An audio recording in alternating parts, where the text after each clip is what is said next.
el deseo, ponga el querer como el hacer, ¿no? El Espíritu Santo de seguir indagando, de seguir investigando. Paréntesis, acuérdese que hace unos días atrás en clases anteriores yo le dije qué bueno sería que alguien allí del otro lado de la pantalla diga yo, porque tenemos muchos libros en PDF, muchos libros. Mire, estos días me imprimí para mí, yo tengo varios libros que están impresos ya, pero los tengo originalmente en PDF. Aquí se hace anillado, mire, Teología Básica del Dr. Charles Ryrie. Este es un libro excelente, esto es teología pura. Un manual de teología excelente, maravilloso, precioso, con unas 200 páginas más o menos. Este libro lo tenía yo en el libro original comprado, y en una ocasión que vino mi hermana Ruda Alfaro aquí, de tantas veces que nos ha visitado, le gustó mucho este libro, yo se lo recomendé y al final, bueno, ya me lo pidió y bueno, yo obviamente se lo dediqué y se lo regalé, aunque no soy yo el autor, no sé, porque lo había comprado yo nada más. Así es que se fue a Chile ese libro, aunque yo ya, gracias al Señor, ya lo había leído completo. Pero es tan bueno que ahora me lo hice así, imprimir. Entonces, qué lindo sería, mis hermanos, que alguien, Dios ponga en el corazón de poder tener una biblioteca allí para los hermanos. Esto, mire, yo sé que esto cuesta hacerlo, sí, unos pesos, tampoco es tanto, pero esto se arrienda. Entonces se pone un bibliotecario o una bibliotecaria allí en la iglesia, ¿no? Háblelo con mi pastor, por supuesto. Yo le estoy dando ideas nada más. Usted no pase por arriba de nadie nunca, ¿sí? Pero son buenas ideas. Entonces usted imprime, me pide. Allí yo tengo muchos PDF. Tenemos una biblioteca electrónica como 1000 libros. Así es que usted puede tener del libro que usted quiera. Y estos se arriendan, por ejemplo, estos libros. Ahí está, mi pastor dice, envíela a mi correo. Lo envío por WhatsApp, esto entra en WhatsApp, nomás, y entonces, ¿cierto? Se arriendan estos libros, entonces usted recupera los costos. Se lo arrienda a un hermano por 15 días para que lea, y son libros.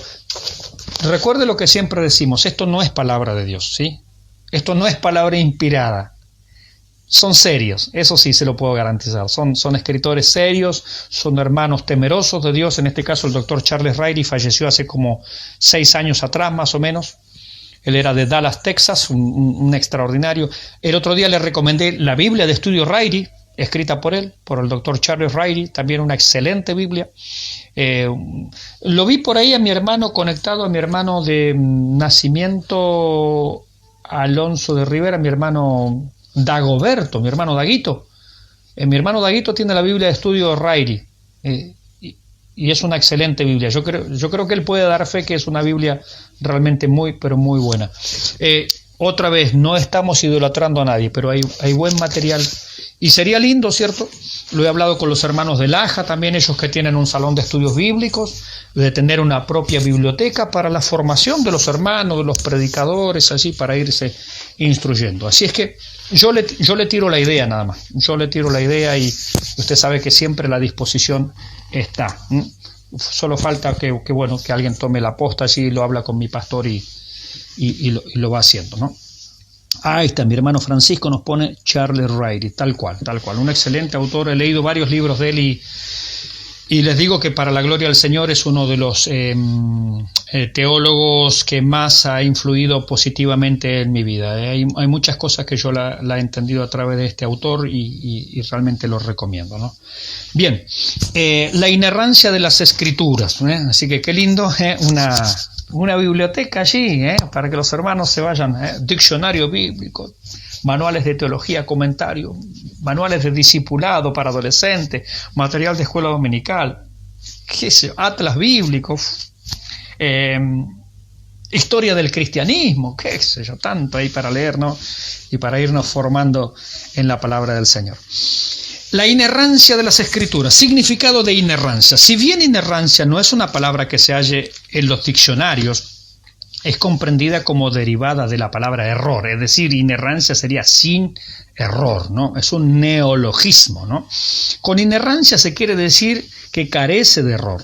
La inerrancia bíblica simplemente significa que el libro sagrado carece de error y que por ende ella dice la verdad.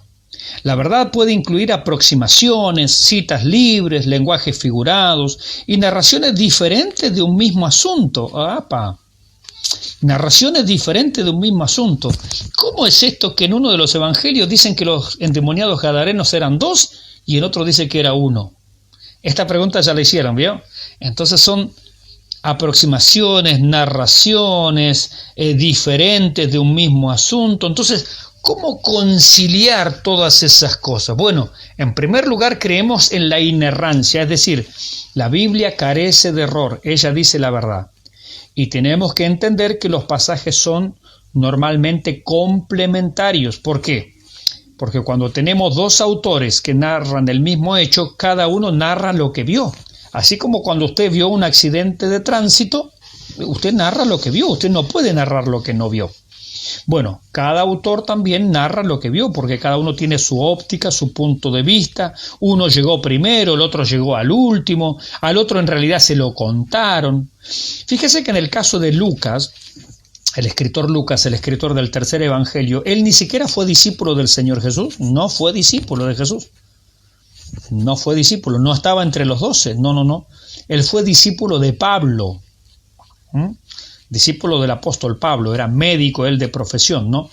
Y cuando comienza, por ejemplo, el libro el Evangelio de Lucas y también en el libro de los Hechos, él hace una dedicatoria y él explica allí, bueno, yo después de haber indagado, preguntado diligentemente a los que fueron testigos de estas cosas, es decir, él habla como un historiador y sin embargo el Espíritu Santo lo fue guiando también.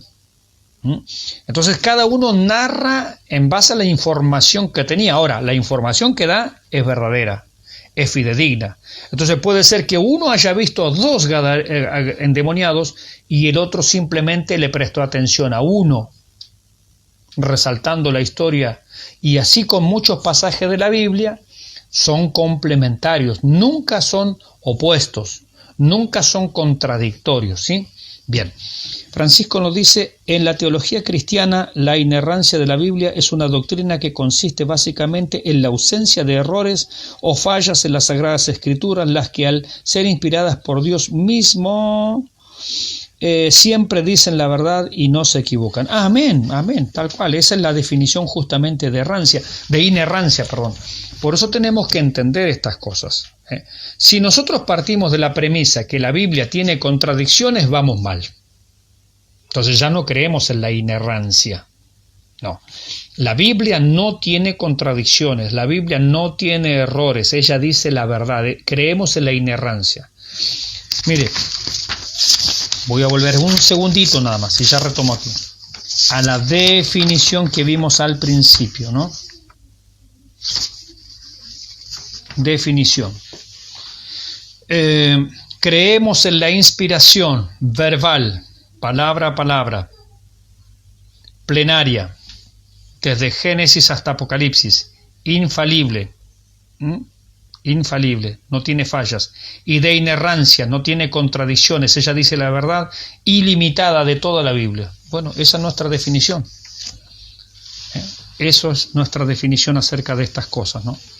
Creemos en eso justamente. La inerrancia bíblica simplemente significa que el libro sagrado carece de error y que por ende ella dice la verdad. La verdad, atento a este detalle, la verdad puede incluir aproximaciones. Por eso en algunos pasajes uno va al Antiguo Testamento, dice murieron 24.000. Y va al Nuevo Testamento y Pablo dice, y murieron 23.000. Bueno, ¿en qué quedamos? Y hay 1.000 de diferencia, ¿en qué quedamos? Pero Pablo dice, en un día. Los 24.000 seguramente fue en todo lo que duró el juicio de Dios cuando los israelitas pecaron. Y Pablo dice 23.000 en un día. En un día. Y lo dejó ahí. Entonces Pablo por ahí se está refiriendo simplemente al más grueso de la cuestión. Y no a todos los muertos por causa del juicio total de Dios. Bien, entonces siempre hay una explicación razonable.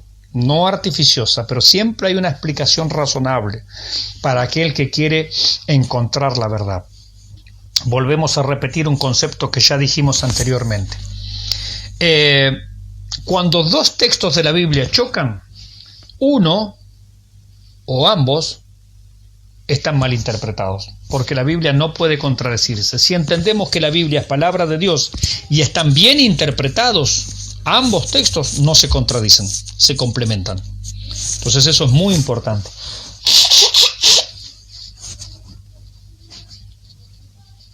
Entonces, la Biblia no se contradice con la Biblia. Otro detalle importante que no está aquí, en este manual. La Biblia y la ciencia siempre concuerdan.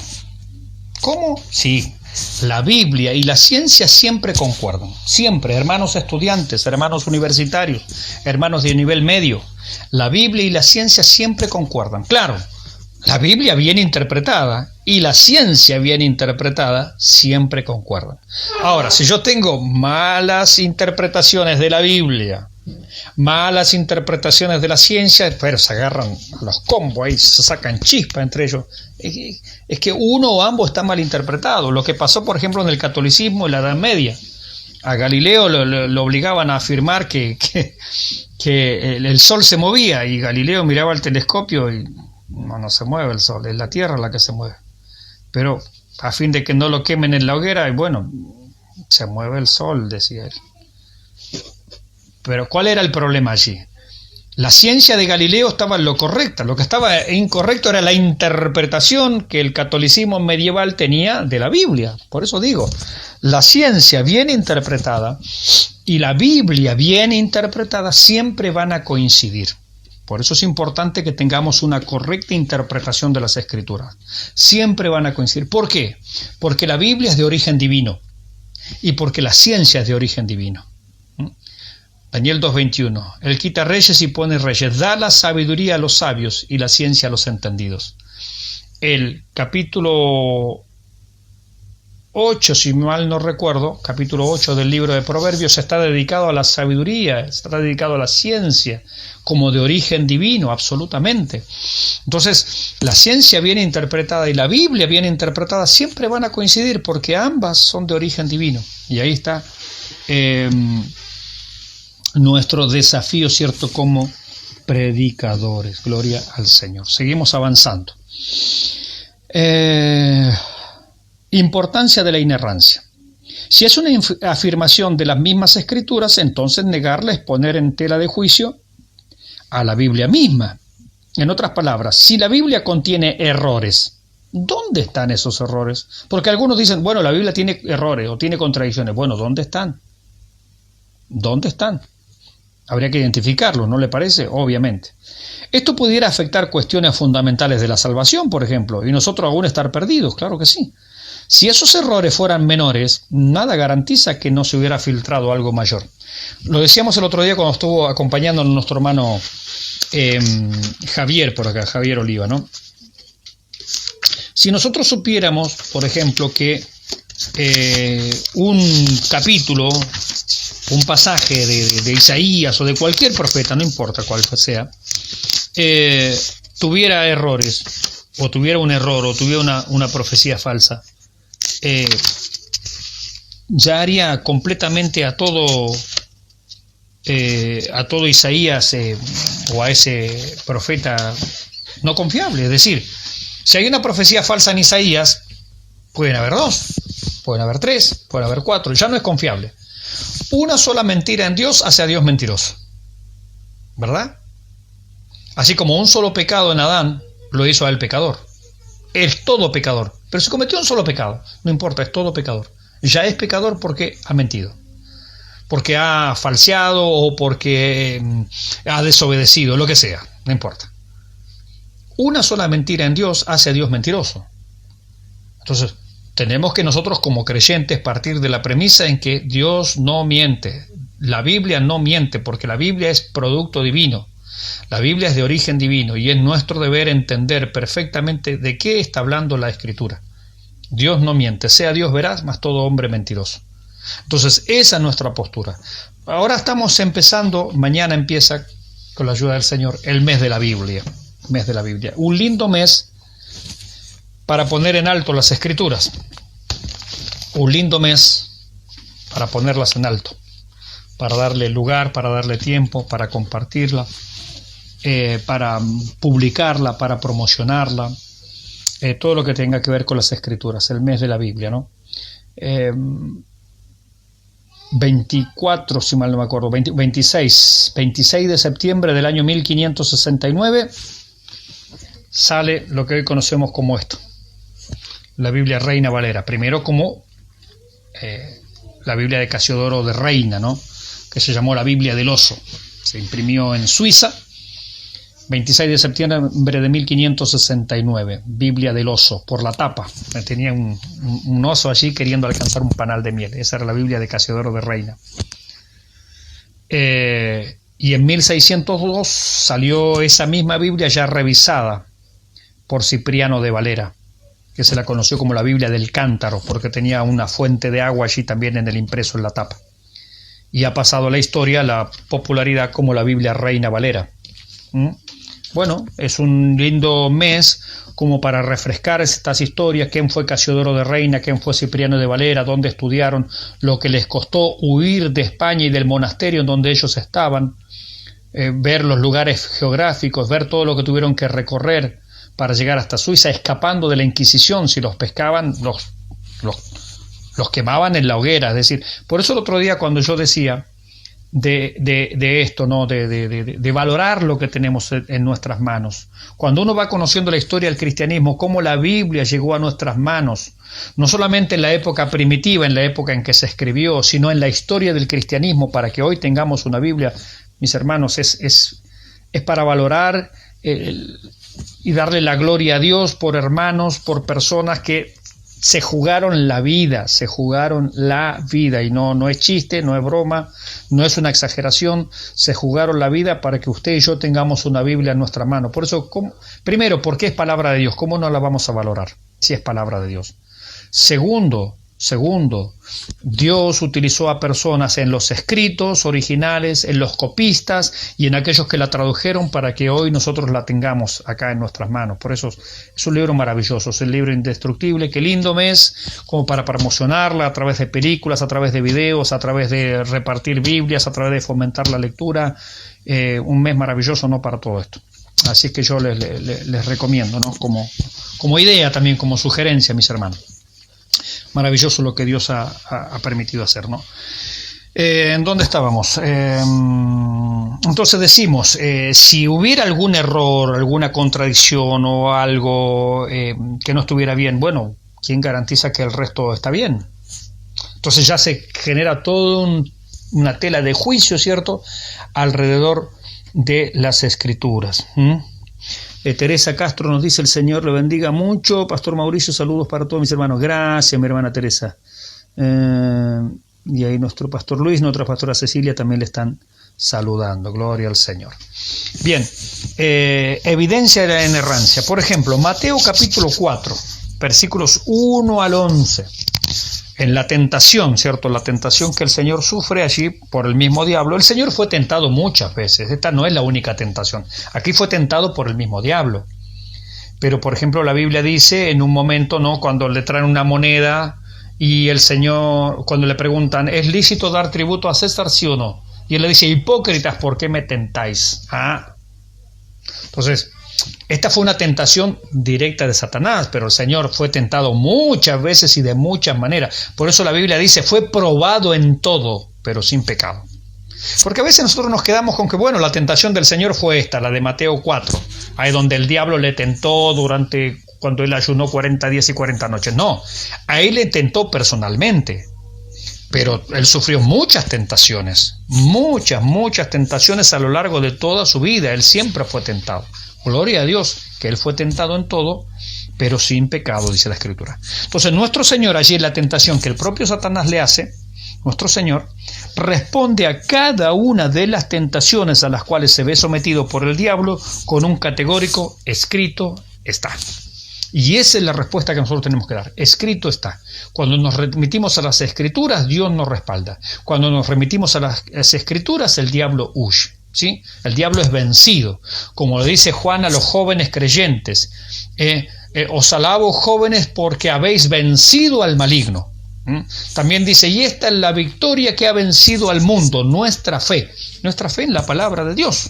Entonces la tentación se resiste en la palabra de Dios, los embates del maligno se resisten en la palabra de Dios. Y tomad el escudo de la fe con que podáis apagar los dardos del maligno. Es decir, que cuando viene la tentación, cuando viene el embate del diablo, allí hay que estar con la fe bien puesta. La palabra de Dios como nuestra defensa, la palabra de Dios como nuestro escudo, la palabra de Dios como nuestra protección.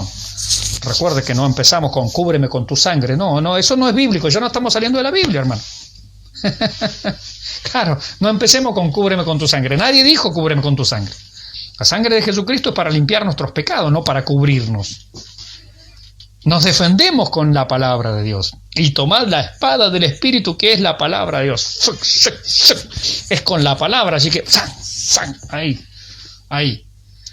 Contra las acechanzas del maligno, contra los embates, ¿cierto?, del pecado, contra la tentación es la palabra. Viene la tentación sobre el Señor y el Señor, ¿qué saca? La espada del Espíritu, que es la palabra de Dios. Escrito está. No hago esto porque la Biblia dice, no hago aquello otro porque está escrito, y no acepto aquello porque la Biblia dice. Ahí está cortando la espada del Espíritu. Eso es lo que tenemos que hacer. Entonces nuestro Señor responde a cada una de las tentaciones a las cuales se ve sometido por el diablo con un categórico escrito está, dando por sentado que el escrito, o sea, lo que había en ese momento en esos rollos, correspondía fielmente y efectivamente a lo que Dios había hecho. Gloria a Dios, insistimos con esto, ¿no? Que los que hicieron copias, hermanos, hay que ver. Uno tendría que tomarse un día el trabajo que hacían, por ejemplo, por allá, por los siglos, por los años 800, 900, 1000, los masoretas, ¿no? Así se llaman. Ellos hasta contaban el número de letras allí. Cuando ellos copiaban un rollo, contaban hasta el número de letras. Si no coincidía, vamos a suponer, habían contado, no sé, en este rollo 5.200 letras. Y cuando terminaban de escribirlo, habían 5.000, contaban las letras, no, 5.201. Se rompe el rollo, no sirve. Hay que hacerlo de nuevo. Un trabajo, hermanos, un trabajo. Gloria a Dios por la Biblia que tenemos, gloria a Dios por los hermanos desconocidos en cuevas, a la luz de una antorcha, ni siquiera de una vela, como nosotros conocemos hoy, que se tomaron el trabajo, que Dios los motivó, ahora sí mi hermano que hablaba hoy, que Dios los guió, los condujo, que Dios puso en sus corazones el querer como el hacer por su buena voluntad, para que copiaran, para que hoy tuviéramos copias, para que hoy tuviéramos de dónde poder traducir, ¿cierto?, las Escrituras, tantos manuscritos del Nuevo Testamento, del Antiguo Testamento. Qué maravilloso, ¿no? Como les conté en su momento de este varón John Wycliffe, allí en Inglaterra, ¿no? Era sacerdote católico. Y cuando no existía la imprenta, porque estamos hablando de 1320, 1350, él a mano tomó libros, ¿cierto?, como se conocía en ese momento en latín, la Vulgata Latina de Jerónimo, y a mano traducía al inglés, para que los ciudadanos de Inglaterra tuvieran una Biblia, una Biblia, traducida y escrita a mano, cuando no había nada. Hermano, gloria a Dios por John Wycliffe, por Pedro Baldo también en el 1200. Es interesante la historia de Pedro Baldo, porque un cura que siempre, ¿no?, siempre hay un roto para un descosido, ¿no? Un cura como Pedro Baldo era un hombre adinerado, era un vendedor, un viajante, digamos, ¿no? Tenía recursos. Un día, pensando él que Pedro Baldo le diera dinero, ¿cierto?, le ayudara, lo beneficiara, ¿no?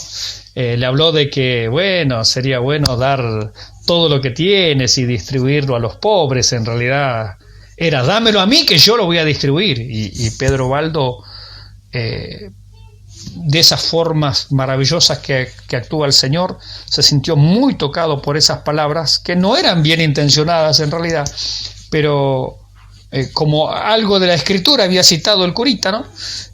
Se sintió tocado por el Señor, vendió todo lo que tenía y con toda su fortuna él pagaba para que otras personas tradujeran porciones nada más, porciones, textos, lo que llamaríamos hoy pancitos, porciones de las Escrituras. Y él empezó a recorrer distintos pueblos y él en sus visitas cuando predicaba el Evangelio dejaba una porción traducida y escrita en el idioma popular allí para los ciudadanos, para los que él podía visitar. Y así fue distribuyendo la palabra del Señor. Y así se fue juntando mucha gente que siguió en esa época los mismos pasos de Pedro Baldo, y así nacen los valdenses. Así que si en su población o en su ciudad hay una iglesia valdense, sepa que ellos vienen de Pedro Baldo, allá del 1200 y tanto, un hombre que lo vendió y lo dejó todo y pagaba para que tradujeran porciones nada más de la Escritura y con eso evangelizaban. Obras maravillosas, ¿no? Qué lindo, por eso a mí como me entusiasma conocer esas historias y qué desafiantes que son para nosotros, ¿no? Bien, sigo acá porque me entusiasmo, perdón, porque me voy del tema y me entusiasmo con esas historias maravillosas, ¿no? Mateo 19, 3 al 5, Jesús da por hecho que Adán y Eva fueron personas reales y que es correcto lo que se les dijo. Lamentablemente en el catolicismo, esto es tremendo, ¿no? En el catolicismo se habla de hoy del mito de Adán y Eva. Dios mío, el mito de Adán y Eva. Jesús dijo, no, oíste que fue dicho, por tanto dejará el hombre a su padre y a su madre y se unirá a su mujer. Es decir, él da por hecho esas historias, no eran un mito, eran una realidad, eran una certeza. Sin embargo, hoy el catolicismo no ha hecho cada cosa increíble, ¿no? A ver si hay mensajes acá. No hay preguntas, están... A ver, ahí está, Francisco Gastón nos dice, los masoretas eran judíos que trabajaban entre los siglos séptimo y décimo, claro, de nuestra era, en las ciudades de Tiberíades y Jerusalén como sucesores de los soferim o escribas, en la responsabilidad de hacer copias fidedignas de las Sagradas Escrituras. El término hebreo masoret significa tradición. Ahí está, gracias mi hermano. Qué buenos hermanos que tenemos acá en nuestro chat, mis hermanos. Hermanos que ayudan con comentarios realmente jugosísimos, ¿eh? Así es que gracias al Señor por nuestros hermanos. Hermoso lo que estamos viendo. Estoy por estornudar. ¡Ay, Señor! ¡Ay, Señor! No los quiero contagiar a través de la pantalla, mira. Bueno, en Mateo 24, 38 y 39, él habló de la realidad del diluvio y de la predicación de Noé y de la destrucción causada por él mismo. Así es que él le dio credibilidad a Noé, al diluvio, a todo. En Mateo 10:5 él dio por hecho la realidad histórica de la destrucción de Sodoma y Gomorra y de la existencia de Lot y de su esposa. Es decir, el Señor citó esos pasajes y no dijo, bueno, eran el mito de Sodoma y Gomorra. No, por eso digo, qué lamentable hoy que una parte llamada cristianismo no ponga en tela de juicio las Escrituras, contradiciendo al mismo Señor Jesucristo, ¿no? Bueno, tremendo, contradiciendo a la Biblia en definitiva, ¿no? Otras personas reconocidas como históricas son Isaías, Elías, Daniel, Abel, Zacarías, David, Moisés, Abraham, Isaac, Jacob, etcétera, etcétera. En Mateo 5, 17 y 18 el Señor también afirma que Él no vino a abolir, es decir, a dejar sin efecto, sino que vino a cumplir la ley y los profetas. En este mismo pasaje se nos dice que ni una jota ni una tilde pasarán de la ley. La jota es la letra más pequeña en el hebreo, por eso decimos que la Biblia es inspirada verbalmente, palabras, verbal. Ni una jota, es decir, la letra más pequeñita en el idioma hebreo. Ni una jota, ni una tilde. La tilde sería una parte de una letra. Por ejemplo, cuando usted hace la letra N, hace 2 montañitas. Cuando usted hace la letra M, hace 3 montañitas. Bueno, esa última patita, eso sería una tilde. Es una parte de una letra. ¿Entendió la diferencia? La N son 2 montañitas. La M son 3 montañitas. ¿Sí? Esa última montañita, eso sería una tilde, es decir, una parte de una letra. Y el Señor dijo, ni una J, es decir, la letra más chiquitita, ni una tilde, ni una parte de una letra pasarán sin que todo se cumpla. Mire si podemos confiar en las Escrituras. Mire si podemos descansar en la palabra de Dios, ¿no? Qué maravilloso, qué seguridad nos dan las Escrituras. En Mateo 22, 23 al 33, en este extenso pasaje, el Señor basa su argumento a favor de la resurrección en el tiempo de un verbo. Yo soy el Dios de... Y no, yo era el Dios de Abraham, el Dios de Isaac, el Dios de Jacob. No, yo soy, ahora soy. ¿Por qué? Porque ellos están vivos. Una tremenda lección que les dio allí a los saduceos, ¿no? Que negaban la resurrección.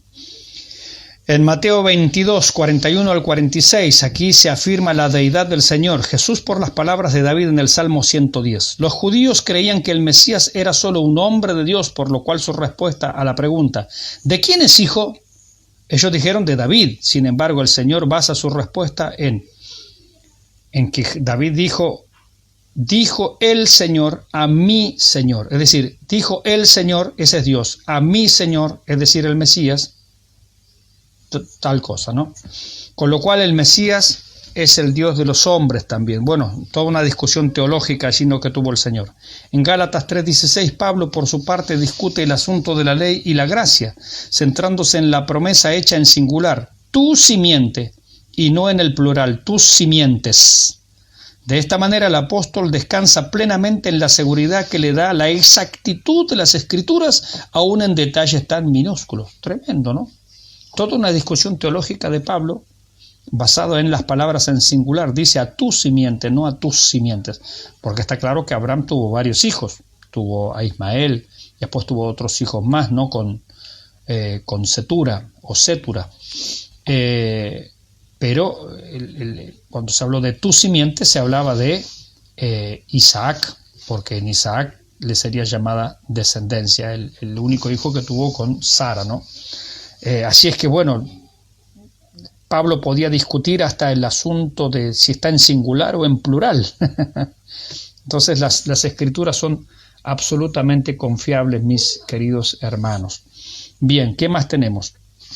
Vamos ya para el final. Vamos a terminar hoy.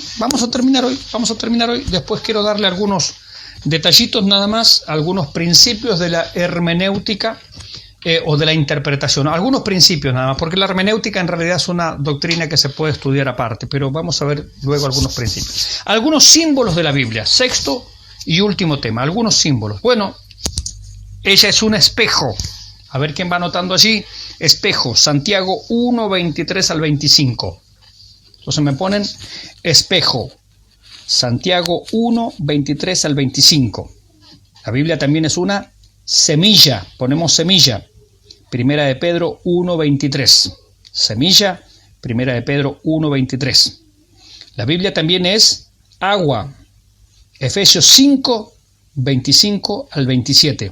Es agua. Efesios 5, 25 al 27.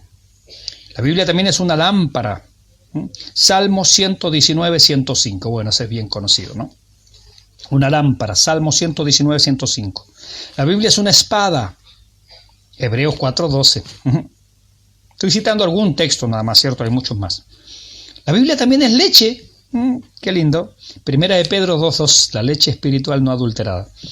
Leche, Primera de Pedro 2, 2. Alimento sólido. Hebreos 5, 12. Alimento sólido, Porotos con chicharrones. Vamos todavía. Eso es lindo. Porotito con chicharrones. También el pan. La Biblia es el pan. Juan 6, 51. La Biblia es pan. Muy bien. Miel. Salmo 19, 10. Miel. Salmo 19, 10. Martillo. Jeremías 23, 29. Martillo. Jeremías 23, 29. La Biblia también es fuego. Jeremías 29. Fuego. Jeremías 29. Y la autoridad de la Biblia, por último. Esos son algunos símbolos que se utilizan de la Biblia. Insisto, habría mucho para hablar. No hemos hablado nada de traducciones, no hemos hablado nada de cuántos temas. Bueno, pero insisto, este es un material sintético, es como para que tengamos una idea. Hay mucho, mucho más para estudiar. La autoridad de la Biblia. Como creyentes evangélicos afirmamos que nuestra única autoridad es la Sagrada Escritura.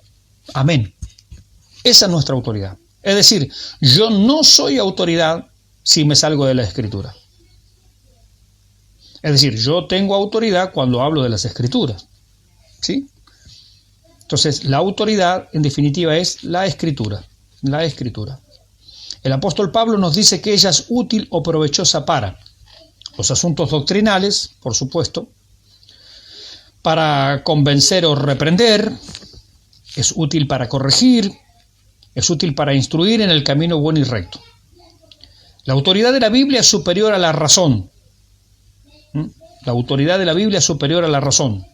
Proverbios 3, 5 al 7. Hay nuestros hermanos que están anotando, estos son textos, nada más yo se los dejo ahí para que ustedes los busquen. Y quiero detenerme en los momentos finales, que tenemos unos minutitos para hablar de algunas consideraciones básicas acerca de cómo interpretar la Biblia. Entonces, la autoridad de la Biblia es superior a la razón. Proverbios 3, 5 al 7. Es superior a la iglesia. Efesios 1, 22. La Biblia está por sobre la iglesia, la Biblia está por sobre los pastores, la Biblia está por sobre el directorio, por sobre los obispos, por sobre los diáconos, por sobre el que usted quiera. La Biblia está por encima y todos nos sujetamos a la Escritura. Amén. La Biblia es superior a la tradición. Mateo 15, 6. Fíjese que guarda con esto de la tradición. Yo sé que en todas las iglesias tenemos ciertas tradiciones, pero cuidado que nuestras tradiciones no contradigan a la Biblia. Esto le pasó al pueblo judío y esto lo vemos claramente en los evangelios. Dice, ¿por qué por vuestra tradición invalidáis el mandamiento? Cuidado con aceptar cualquier tradición, ¿cierto? Bueno, no, esto siempre se hizo así. Bueno, pero no sea cosa que se haya hecho mal toda la vida. Es como cuando en el catolicismo dicen, bueno, los peregrinos hace 400 años vienen a este lugar. Bueno, hace 400 años que vienen de gusto. Porque Dios no está allí. Dios no está en un lugar. Él busca adoradores que le adoren en espíritu y en verdad, ni en este monte, ni en Jerusalén. Así que hay que tener cuidado con las tradiciones y con todas estas cosas. Tradiciones que son sanas, por supuesto, pero no hay que darle la categoría que no tienen, que no merecen. La Biblia está por sobre los papas, sobre los predicadores. Amén. Sí. La Biblia está por sobre nosotros. Y también atento a esto, por favor, tan común en el pueblo evangélico pentecostal, la Biblia está por encima de los sentimientos y de las experiencias. Ay, pero yo siento que, hermano y hermana, sienta todo lo que usted quiera, pero la Biblia está por sobre su sentimiento. Si su sentimiento no se ajusta a la Biblia, usted sígalo sintiendo nomás, pero en el púlpito no tiene ninguna cabida. Y esto, insisto, lamentablemente el pueblo pentecostal es conocido por estas cuestiones, que se le da más énfasis a las emociones y sentimientos o las experiencias. Las experiencias, todos podemos tener experiencias distintas, amén, guárdelas en su corazón, atesórelas. Si usted tuvo determinada experiencia con Dios, amén, yo tuve las mías, otro tuvo las de él, amén. Pero a la hora de subirnos al púlpito, la única que tiene lugar y tiene cabida es la palabra de Dios. Ese tiene que ser nuestro concepto claro de las Escrituras, mis hermanos. Las emociones, los sentimientos, todos tenemos emociones y sentimientos, amén, pero no están por sobre la Biblia, no están por sobre la palabra. Amén, gloria a Dios. Bien, ¿tenemos alguna pregunta? No tenemos preguntas. Bueno, no están preguntando los hermanos. 52 conectados a estas horas. Bien, y vamos a finalizar esta materia. Nos hemos tomado casi 2 horas, ¿cierto? En cada exposición, o sea que ha sido abundante para la gloria del Señor. Vamos a hablar un poquitito justamente de este manual que les mostraba hoy, el del Dr. Charles Ryrie.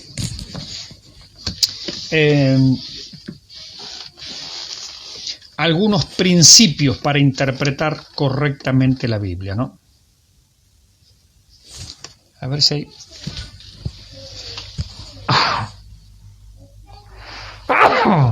¡Ay, por Dios! Menos mal que está la cordillera de por medio y no pasa para allá el resfriado argentino. Discúlpenme ustedes.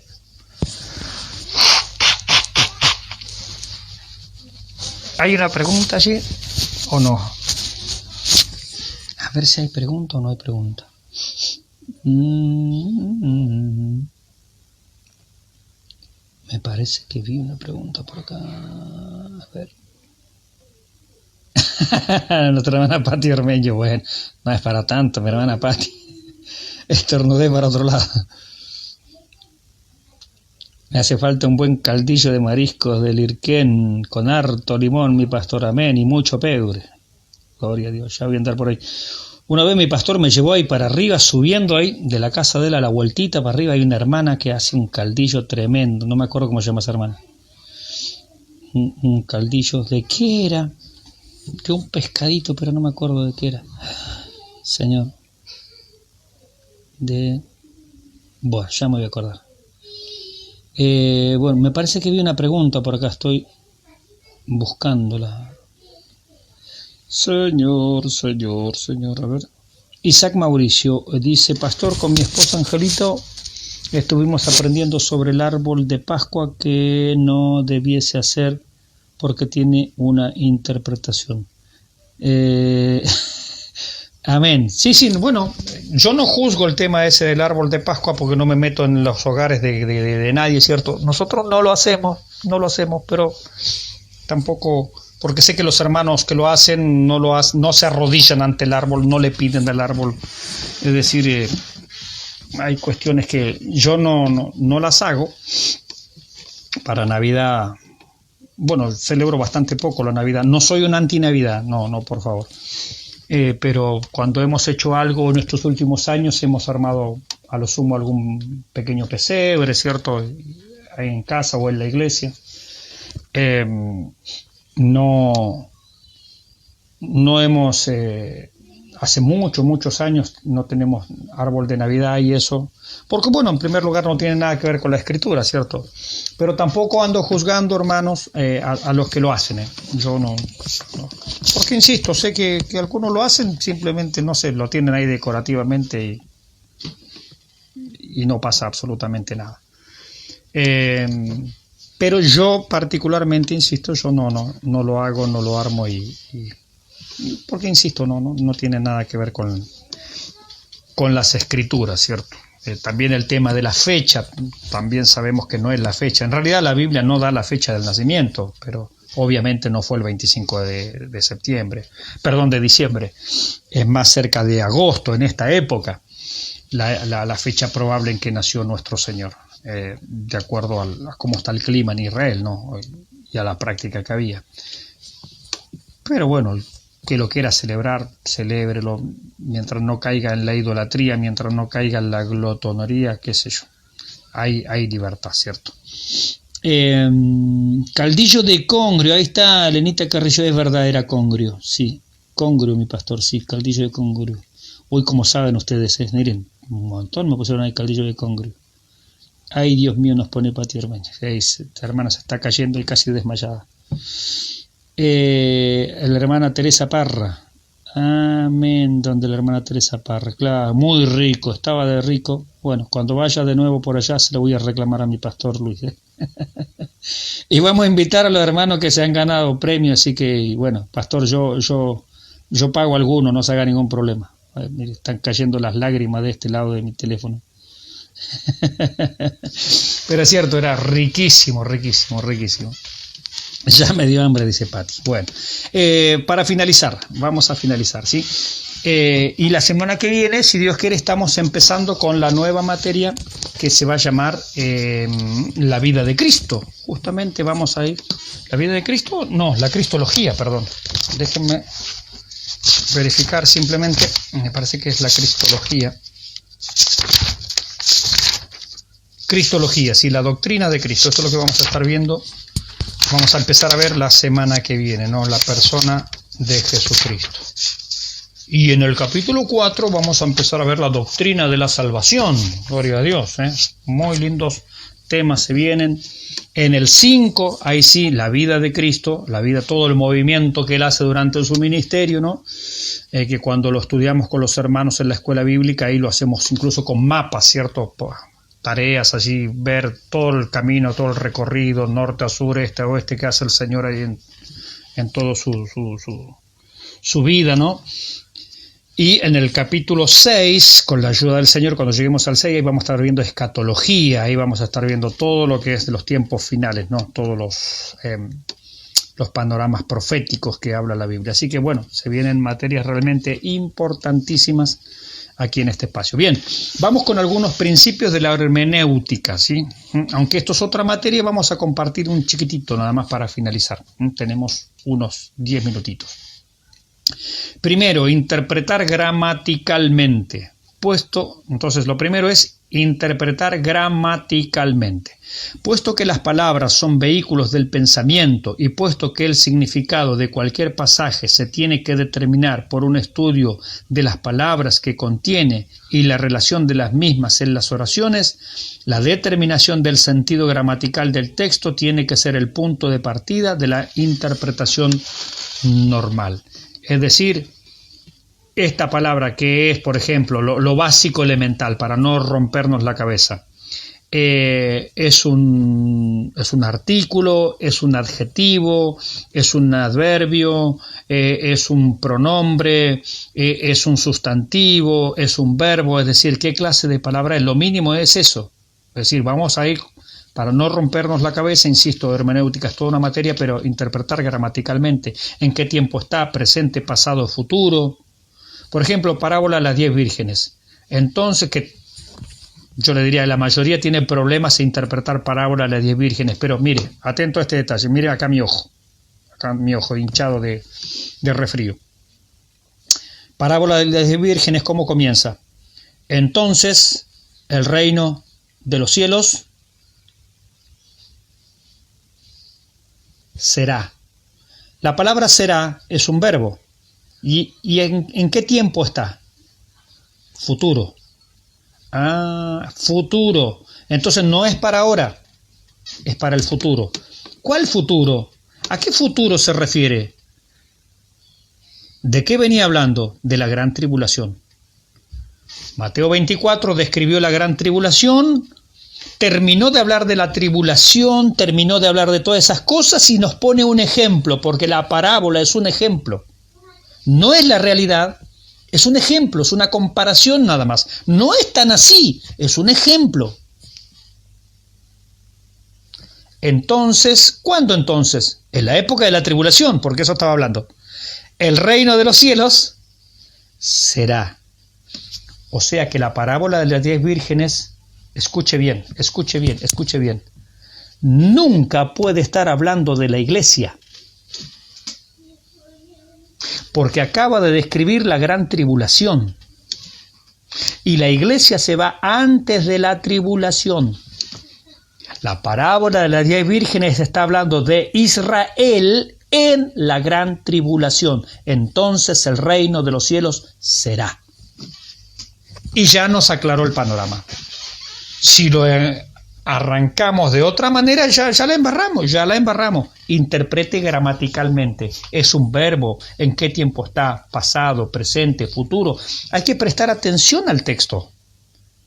Hay que prestar atención. Es un sustantivo, es un adjetivo, es un adverbio, es un pronombre, es un artículo. Bueno, ¿qué es?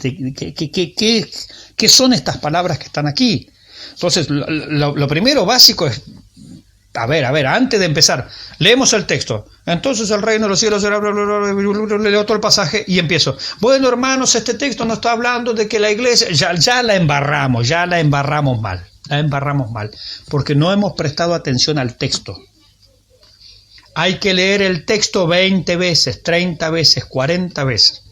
Yo no soy como predicador de la línea, doctrinalmente hablando, digo, del doctor MacArthur. Hay cosas que son muy buenas de él y otras cosas que yo no comparto tanto, sobre todo en la doctrina de la salvación, ¿no? Pero si hay algo que yo destaco del pastor John MacArthur, es que él, cuando va a predicar un libro, yo he escuchado muchas conferencias de él, cuando él va a predicar un libro, él dice, yo no predico un libro si no lo leí 70 veces. Señor, me siento un pecador empedernido. Él dice, yo no predico un libro si no lo leí 70 veces. Aleluya. Me siento mal por eso, me siento mal. Me siento mal. Porque es tremendo, bueno, porque eso es ser serio, aunque uno pueda no coincidir con toda su teología, está claro, yo no es mi predicador predilecto, aunque es un tremendo predicador, pero él tiene un respeto por las escrituras, mis hermanos, y es lo que tenemos que hacer nosotros, leer el texto, léalo 10 veces, 20 veces, 30 veces, 40 veces. Entonces esto que pasan al púlpito, perdón si hay alguien en el público que lo hace, discúlpeme, ¿sí? No lo digo por usted porque no sé quién es usted. Pasan al púlpito, Señor, te pedimos que nos abres una palabra ahora por fe. No lo leyó ni en su casa, ¿de qué va a hablar? No lo leyó ni en su casa, ¿de qué va a hablar? Discúlpeme, ¿de qué va a hablar?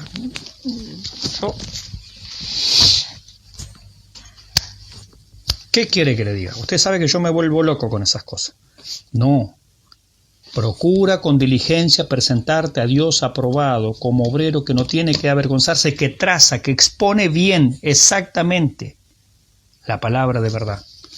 ¿Cómo la voy a exponer claramente si ni siquiera la he leído? Me subo al púlpito y abro ahí.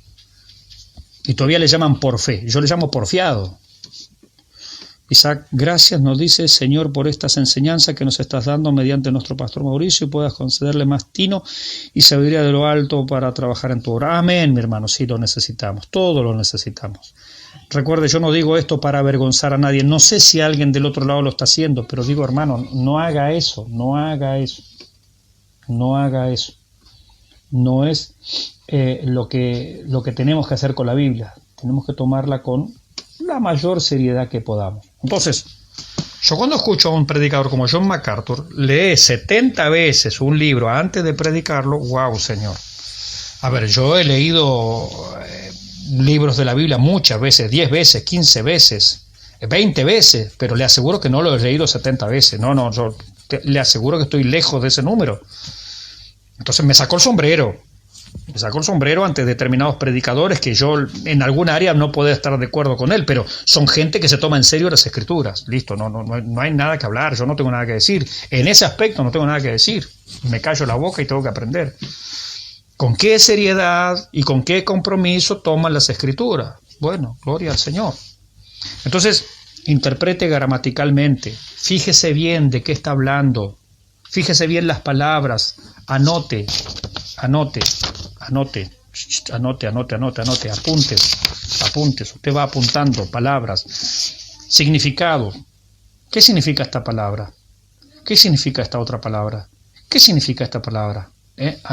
Anote, saque, se va llenando de información. No se prepara la predicación así, abre la Biblia y bueno, y que sea lo que Dios quiera. No, es lo que usted quiere, no lo que Dios quiere. Segundo, entonces primero, interprete gramaticalmente, préstele mucha atención a las palabras. Primero hay que estudiarla, dice Elenita Carrillo. Obviamente, mi hermana Elenita, bienvenida al curso de bibliología. Claro, mi hermana Elenita, de eso estamos hablando, hay que estudiarla primero. Obvio que hay que estudiarla. ¿Cómo voy a hablar de algo que no sé? Es lo básico elemental. Segundo, interprete contextualmente. Entonces lo primero es gramaticalmente. Alguien que escriba allí, nuestra hermana secretaria, interpretar gramaticalmente. Eso quiere decir, fíjese en las palabras, en el significado, si es un verbo, si es un sustantivo, un adjetivo, un adverbio, un pronombre, si está en presente, en pasado, en futuro, si está en forma imperativa, que, no sé, tantas maneras de verlo, pero en la gramática, ¿cierto? Lo que enseñaron en la escuela, una oración está compuesta, no por un sujeto, un predicado. Bien. Tenemos que ver esas cosas, sí, para eso nos enseñaron esas cosas, tenemos que ver esas cosas.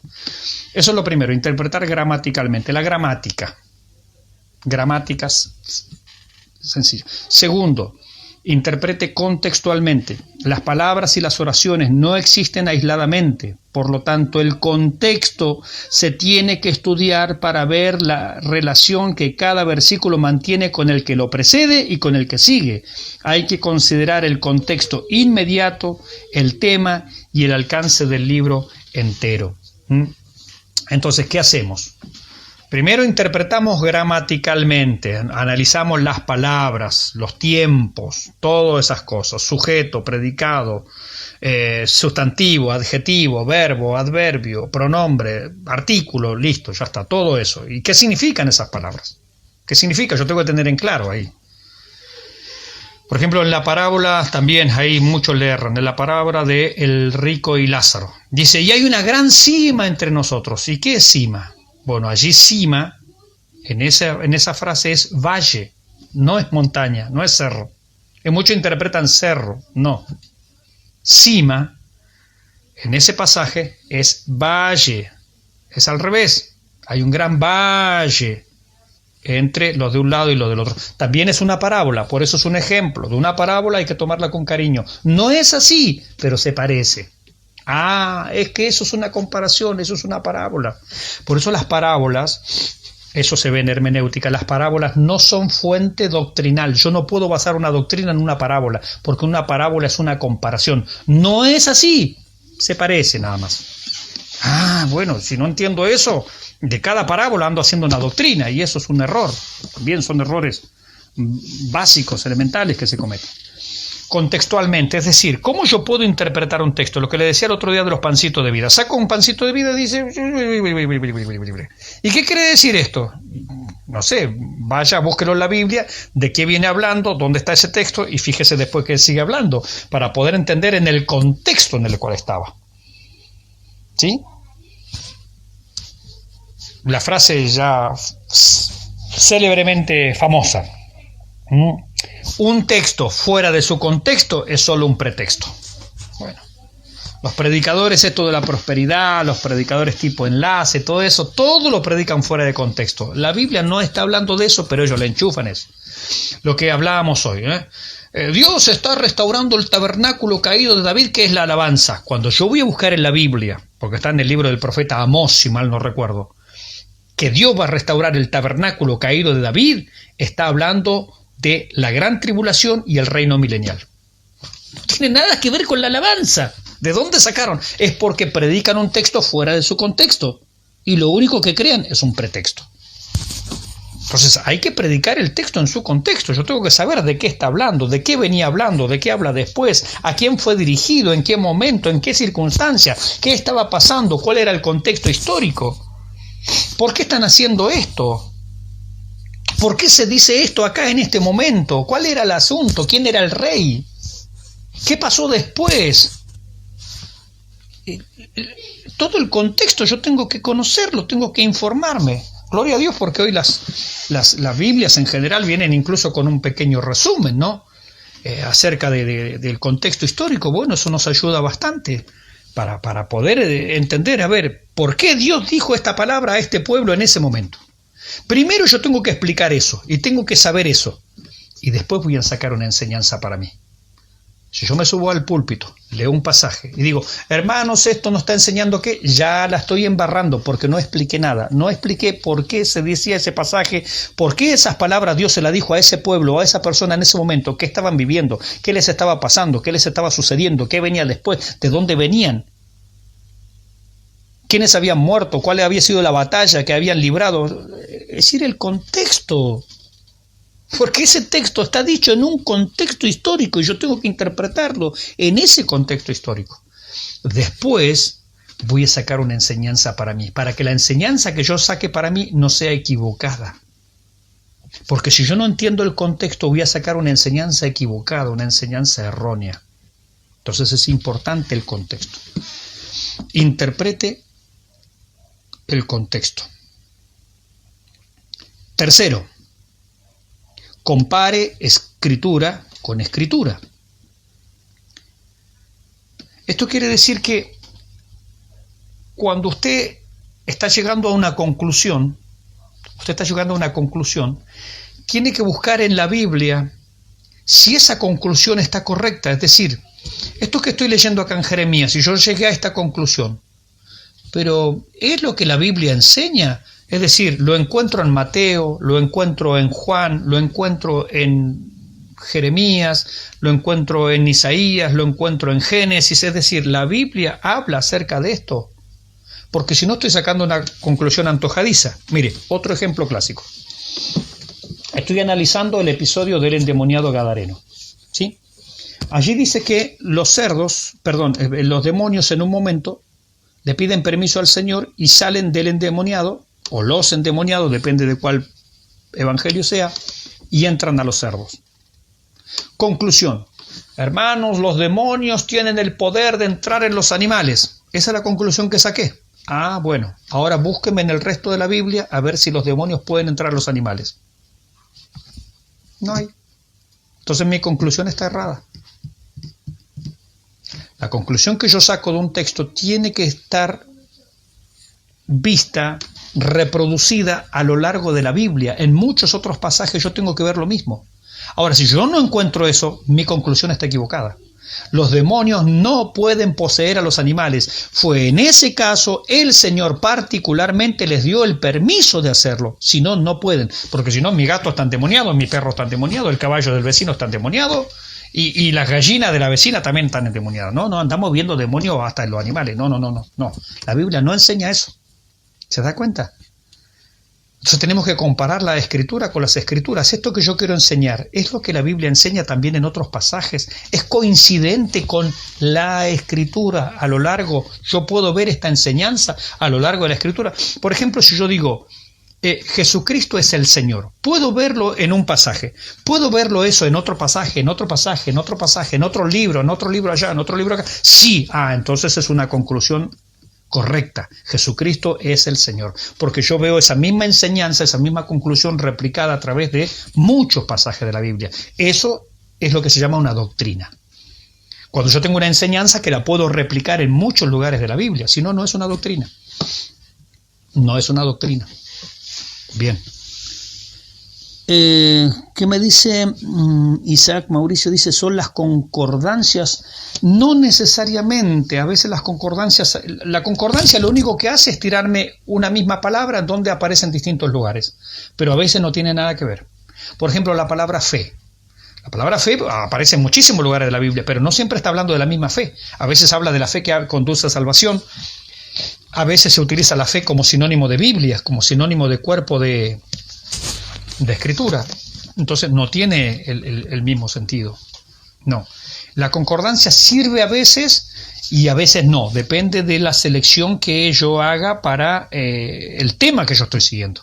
Porque puede aparecer esa palabra, pero no tiene nada que ver con el tema que yo estoy tocando, con el tema que yo estoy tratando.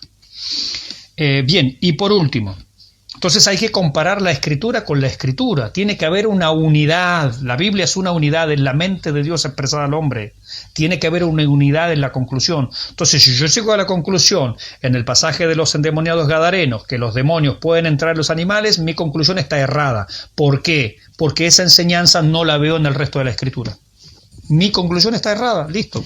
Ahí se terminó la cuestión. No es una doctrina, no es una enseñanza, es un permiso especial y particular que el Señor en ese caso dio allí, nada más que allí, punto. Y no tiene otro alcance. Bien. Y por último, la progresividad, algo que hemos visto aquí, de la revelación. Esto también es muy importante y este es nuestro último punto y terminamos. 22 horas 30 minutos en la República Argentina. Progresividad de la revelación. ¿Qué significa esto? Que lo que Dios dijo en un momento, ¿se acuerda que empezamos hablando de los pactos? También hemos hablado de las dispensaciones. Lo que Dios dijo en un momento, puede Él mismo haberlo dado por tierra o por finalizado en otro momento.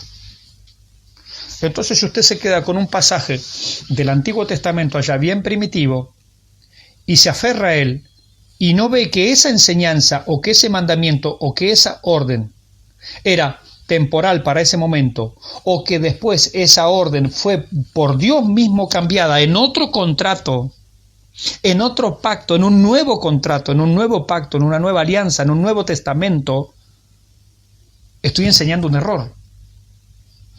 Porque le estoy dando a la iglesia, en este caso, un mandamiento que fue dado, no sé, la época que ya pasó y ya después se cambió. Un ejemplo. Lo hablamos el otro día y termino. Dios le dijo a Adán, allá en el primer pacto que se hizo, en el primer contrato, que él podía comer toda fruta verde y toda hortaliza, ¿cierto? Y todas estas cosas. Es decir, el hombre al principio fue vegetariano. Absolutamente. Adán en el huerto del Edén era vegetariano. No hay duda. Hasta los animales eran vegetarianos. No habían animales carnívoros, ¿está claro?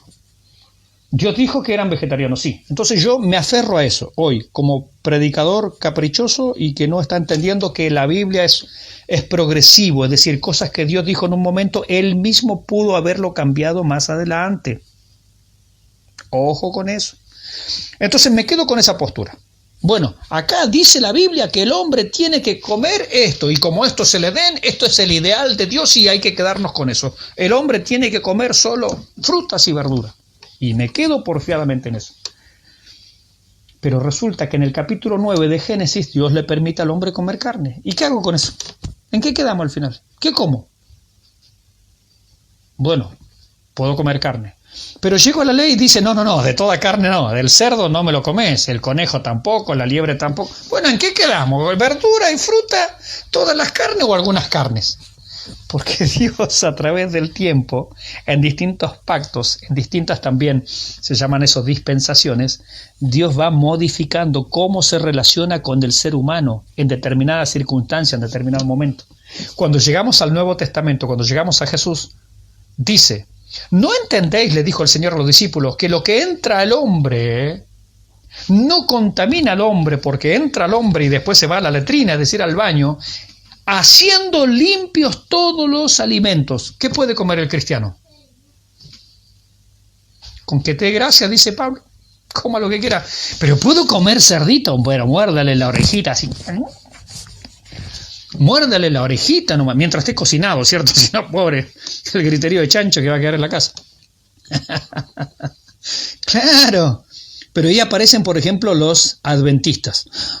Es que acá está escrito que no hay que comer cerdo. Ay, hermanito, te quedaste en un contrato anterior, ya ese contrato venció, hay un nuevo contrato, ahora hay un nuevo pacto, hay un nuevo testamento, hay una nueva alianza, hay una nueva forma de trato de Dios, en este caso con la iglesia. Ven a la iglesia, por favor, salte allá de estar a los pies del monte Sinaí y ven a los pies del Calvario y disfruta de la gloriosa libertad de los hijos de Dios, que con tal de que demos gracia, dice Pablo, porque el que da gracias para el Señor lo hace. El que come para el Señor come, y el que no quiere comer, que no coma para el Señor, no coma, pero tenemos libertad en el Señor. Amén. ¿Se da cuenta? Entonces tenemos que tener estos mínimos 4 requisitos en cuenta como para ir a ir encaminándonos a interpretar correctamente las Escrituras. Hermanos, no queremos ser piedra de tropiezo, esperamos que todo esto sea de bendición simplemente, sea de ayuda, sea de aliento. Hay alguien, no sé, que puso una carita enojada, apareció para arriba, no sé con quién se enojar. Espero que no sea conmigo. Bueno, y si alguien se molestó por algo, hermano, tómelo en el amor del Señor, ¿sí? Recuerde que aquí no estamos ni para burlarnos, ni para criticarnos, estamos para edificar. Hermanos, gracias por este tiempo, gracias por su compañía. 49, 50 conectados a esta hora, el Señor les bendiga, oramos al Señor.